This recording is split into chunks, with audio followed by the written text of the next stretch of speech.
কেউ একদম ঠিকই বলেছেন। যদি তুমি Adani, Ambani, Bill Gates, Warren Buffett এবং এদের মতো পৃথিবীর সব ধনী মানুষদের সমস্ত টাকা নিয়ে নাও আর সেই টাকা সমানভাবে সারা বিশ্বের প্রতিটি মানুষের মধ্যে ভাগ করে দাও, তবুও কয়েক বছরের মধ্যেই সেই পুরো টাকা আবারও ওই ধনী মানুষদের পকেটে ফিরে যাবে, আর তুমি আবার ঠিক আগের জায়গায় ফিরে যাবে যেমন এখন আছো। তুমি কি জানো এর পেছনের সবচেয়ে বড় কারণ কি? এর উত্তর একটাই, অ্যাসেট বা সম্পদ।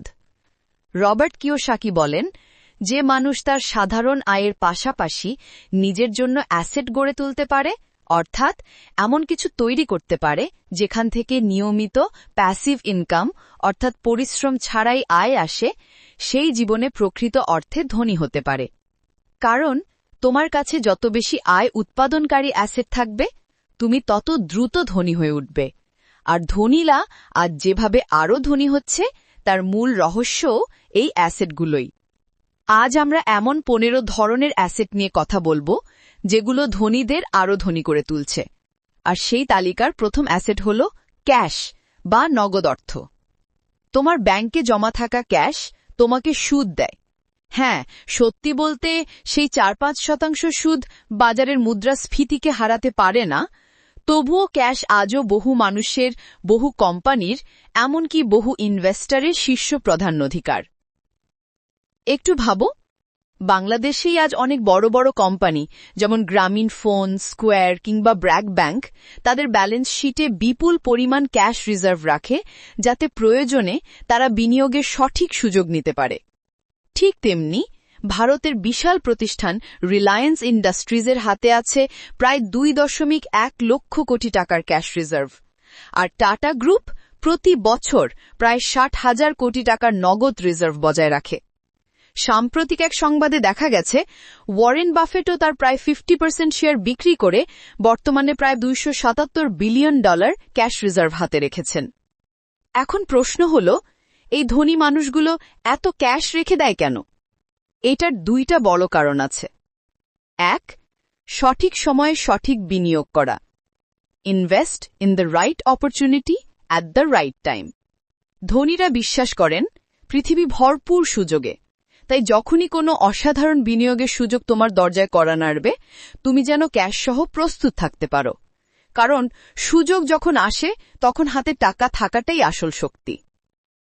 2, উচ্চ সুদের আয় করা। Earn high interest.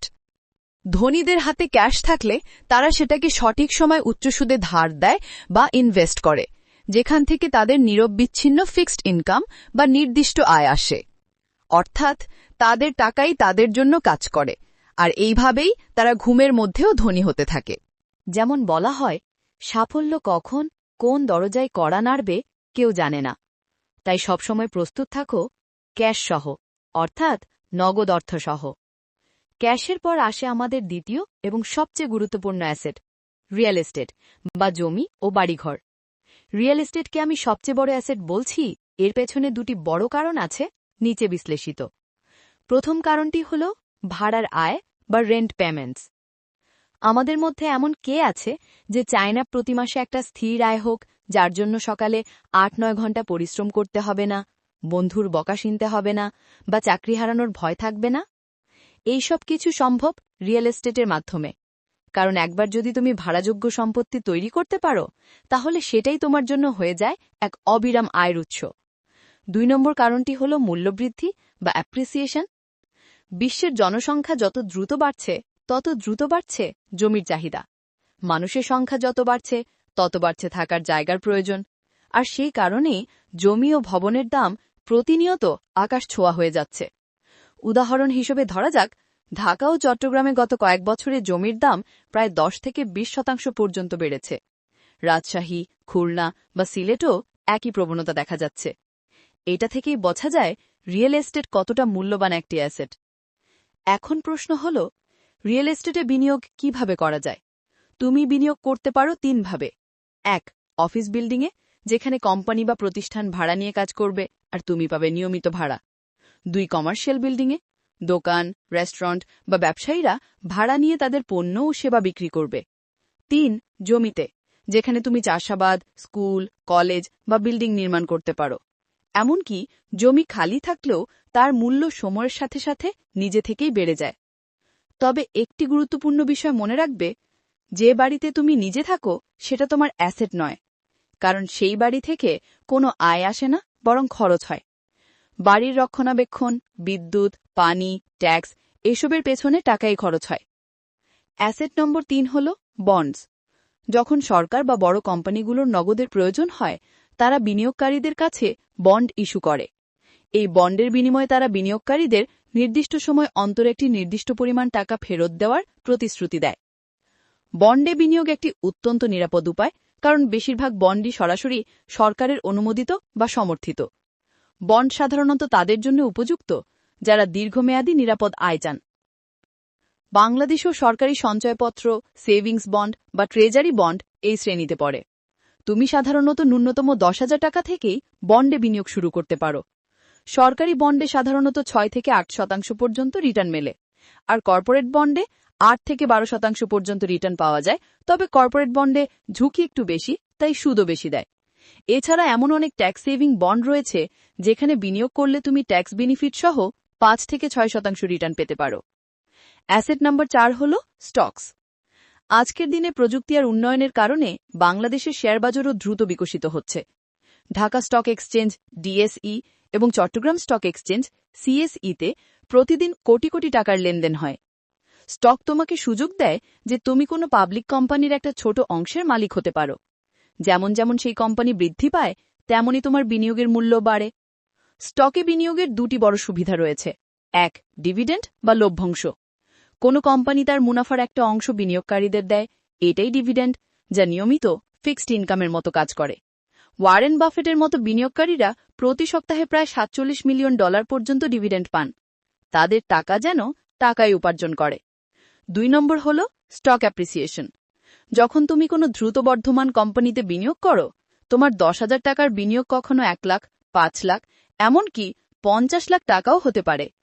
এই কারণেই স্টক মার্কেটে বিনিয়োগকে বলা হয় সাহসীদের খেলা। যারা ধৈর্য ধরে রাখে তারাই জেতে। 5 নম্বর অ্যাসেট হল মিউচুয়াল ফান্ড এবং ইন্ডেক্স ফান্ড। স্টকের পরই আসে মিউচুয়াল ফান্ড এবং ইন্ডেক্স ফান্ড। ইন্ডেক্স ফান্ড হলো এমন ফান্ড যেখানে দেশের শীর্ষ 50টি কোম্পানির শেয়ারে বিনিয়োগ করা হয়। ভারতে যেমন নিফটি 50 বা সেন্সেক্স, বাংলাদেশে তেমনি ডিএসইএক্স বা ডিএস30 ইন্ডেক্স রয়েছে। যারা নিজের পরিশ্রমের পাশাপাশি টাকাকে নিজের হয়ে কাজ করাতে চায়, তাদের জন্য ইন্ডেক্স ফান্ড হল সবচেয়ে সহজ ও বুদ্ধিমানের পথ। রিচ মাইন্ডসেটের মানুষ জানে, অন্যের সময় দিয়ে নিজের সম্পদ গড়ে তোলো, অর্থাৎ টাকা তোমার, মুনাফাও তোমার, কিন্তু কাজ করবে অন্য কেউ। তাই মাসিক একটা নির্দিষ্ট পরিমাণ অর্থ এসআইপি বা সিস্টেম্যাটিক ইনভেস্টমেন্ট প্ল্যানের মাধ্যমে ইন্ডেক্স ফান্ডে বিনিয়োগ করে তুমি নিজের জন্য ভবিষ্যতের বিশাল সম্পদ তৈরি করতে পারো। ব্যাগের মধ্যে অ্যাসেট নম্বর 6, টিম ও সঠিক মানুষ বেছে নেওয়া। মাইক্রোসফট, রিলায়েন্স, টাটা এদের মতো কোম্পানিগুলো এত সফল হল কিভাবে? এর আসল কারণ হল তাদের কর্মী এবং তাদের শক্তিশালী টিম। দুনিয়ার যত বড় মানুষকেই দেখো না কেন, কেউই একা নিজের ব্যবসা দাঁড় করাতে পারেনি। প্রত্যেক সফল মানুষের পেছনে থাকে একদল যোগ্য, নিবেদিত প্রাণ মানুষ, যারা তার ভিশনকে বাস্তবে রূপ দেয়। তাই জীবনে সঠিক মানুষ খুঁজে বের করো, যারা তোমার জন্য সত্যিকারের মূল্যবান অ্যাসেট হতে পারে। নির্মাণচিহ্ন অ্যাসেট নম্বর 7, কাঁচামাল ও পণ্যদ্রব্য বা র ম্যাটেরিয়ালস এবং কমোডিটিজ। জীবনে অনেক সময় এমন পরিস্থিতি আসে যখন বোঝা যায় যে টাকাই সব কিছু নয়। বাঁচতে গেলে, ভালোভাবে জীবনযাপন করতে গেলে প্রয়োজন হয় পণ্য ও সম্পদের। যেমন ধরো, করোনা মহামারীর সময় মানুষ 100 টাকা দিয়েও মাস্ক আর স্যানিটাইজার কিনেছে। 200 টাকা কেজি দরে টমেটোও বিক্রি হয়েছে। কেন? কারণ একটাই, যখন চাহিদা বাড়ে তখন কমোডিটির মূল্য টাকার চেয়েও বেশি হয়ে যায়। ধনী লোকেরা এই সত্যিটা খুব ভালো জানে, তাই তারা সোনা, রূপা, তেল, অ্যালুমিনিয়াম, স্টিল এই ধরনের পণ্যে বড় অঙ্কের বিনিয়োগ করে রাখে। রবার্ট কিওসাকি নিজেও বলেছেন, তিনি নগদ টাকার চেয়ে কমোডিটিজে বিনিয়োগ করাকে বেশি প্রাধান্য দেন। বাংলাদেশেও অনেক ধনী বিনিয়োগকারী এখন সোনা, কৃষিজ পণ্য, এমনকি প্রাকৃতিক সম্পদে বিনিয়োগ বাড়াচ্ছেন, কারণ এগুলোর দাম দীর্ঘমেয়াদে সবসময় ঊর্ধ্বমুখী। তাই বর্তমান সময় নগদ অর্থ ও ব্যবসার পাশাপাশি কমোডিটিজে বিনিয়োগ করাও হতে পারে একটি বুদ্ধিমান সিদ্ধান্ত। নম্বর ৮, বই, গান, ডিজিটাল কোর্স, তথ্য ও কন্টেন্ট। আজকের যুগ ডিজিটাল যুগ। সবাই সারাদিন মোবাইল বা কম্পিউটারের স্ক্রিনে ব্যস্ত। এই যুগের ডিজিটাল সম্পদ যেমন ebook, audio book, video course, গান, অ্যাপ সবই এক একটা মূল্যবান অ্যাসেট। আজ তথ্যের ছড়াছড়ি। সবাই জানে কিছু না কিছু, কিন্তু কেউ যদি সেই জ্ঞানকে গুছিয়ে উপস্থাপন করতে পারে তবে সেটাই হয়ে যায় তার আয়ের উৎস। তুমি যদি একটা ভালো বই লেখো অথবা একটা ব্লগ বা ডিজিটাল কোর্স তৈরি করো, তাহলে শুধু সঠিক মার্কেটিং টুল ব্যবহার করলেই তুমি হাজারো মানুষের কাছে পৌঁছে যেতে পারবে। একটা প্রোডাক্ট জনপ্রিয় হয়ে গেলেই তোমার নাম, ব্র্যান্ড এবং আয় সব একসাথে বেড়ে যাবে। গানের দিকেও একই কথা। যেমন ভারতের গায়ক কিং, তার গান মান মেরি জান ইউটিউবে ৫০০ মিলিয়নেরও বেশি ভিউ পেয়েছে। এরপর থেকে সে অসংখ্য শো এবং ইভেন্টে পারফর্ম করার সুযোগ পেয়েছে, যা তাকে এক ধাক্কায় আন্তর্জাতিক জনপ্রিয়তায় পৌঁছে দিয়েছে। তোমার শিল্প, তোমার সৃজনশীলতা, তোমার পরিশ্রম সবই এক একটা ডিজিটাল অ্যাসেট, যা তোমার জন্য সারা জীবন আয় এনে দিতে পারে। অ্যাসেট নম্বর ৯, রয়্যালটি।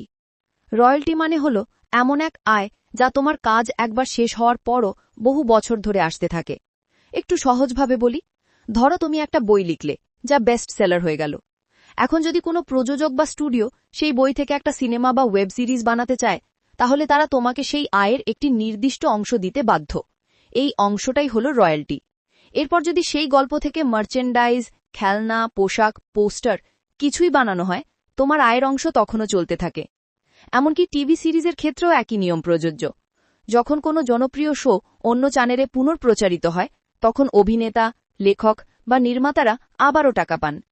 উদাহরণ হিসেবে ধরা যায় জনপ্রিয় আমেরিকান শো ফ্রেন্ডস। এর অভিনেতারা আজও বছরে ১০ থেকে ২০ মিলিয়ন ডলার পর্যন্ত রয়্যালটি পান।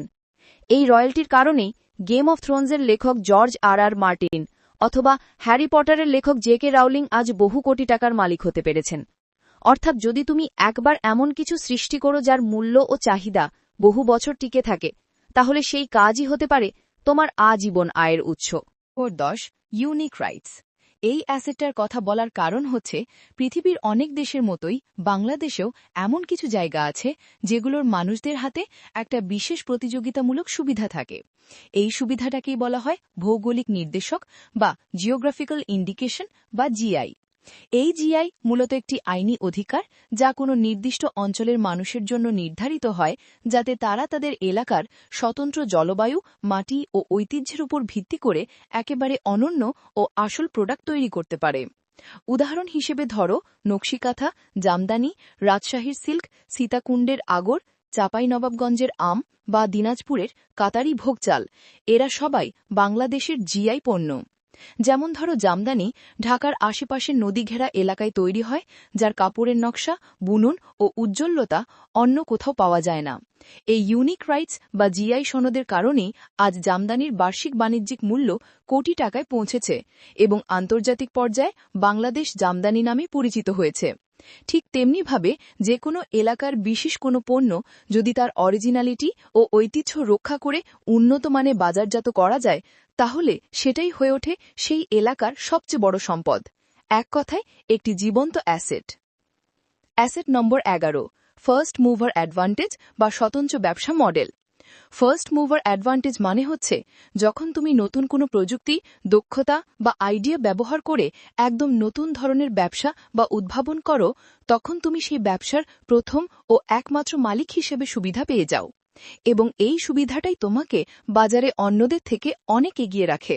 যেমন ধরো বাংলাদেশে প্রথম দিকের যারা রাইড শেয়ারিং অ্যাপ চালু করেছিল, যেমন পাঠাও বা উবার, তারা বাজারে এমন সময় এসেছে যখন মানুষ এখনও এই সার্ভিসের ধারণাটাই জানত না।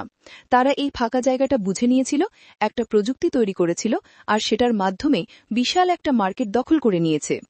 আবার ধরো বিকাশ বা নগদ মোবাইল ফিন্যান্সিয়াল সার্ভিসের ক্ষেত্রে এরা প্রথম দিকে এসে জনগণের বিশ্বাস অর্জন করে নিয়েছে, যার ফলে আজ এই ব্র্যান্ডগুলোর নামই এক ধরনের বিশ্বাসের প্রতীক হয়ে গেছে।